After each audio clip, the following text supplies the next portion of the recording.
In today's video, I'm going to teach you how to add the Stamp tool to your toolbar in Adobe Acrobat and use Bates numbering.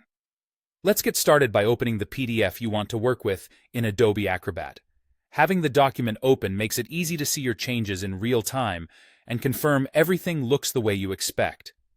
Next, head to the Quick Access toolbar at the top of the window. Look for the three-dot menu. This is where you can customize the tools you use most often. Click those three dots to open the customization panel. In the search field, type Add a Stamp. You'll see the Stamp tool appear in the results. Add it to your toolbar so it's always just one click away. This small change saves time when you're reviewing or marking up documents frequently. With the Stamp tool now on your toolbar, you can apply any of Acrobat's built-in stamps, such as Approved, Draft, or Confidential, or even create custom stamps if needed. Click the stamp icon, choose a category, and place the stamp exactly where you want it on the page. If you need to move or resize it, simply select the stamp and adjust it until it fits your layout. Now, let's proceed to Bates numbering. Bates numbering is a standardized way to label documents, commonly used in legal, audit, and compliance workflows, so each page gets a unique, trackable identifier.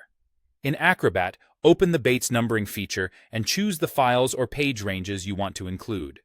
You can customize the numbering format by setting a prefix or suffix, selecting the starting number, and deciding how many digits to pad with zeros for consistency.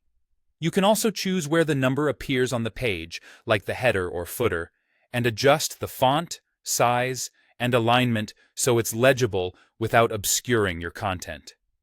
Before you finalize, consider running a quick preview to verify placement and formatting across a few pages. When everything looks right, apply the numbering.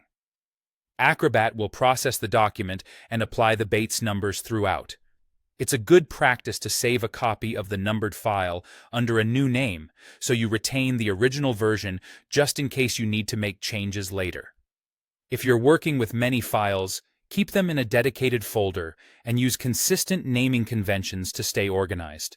And remember, some features, including Bates numbering, may require the Pro version of Acrobat. That's it.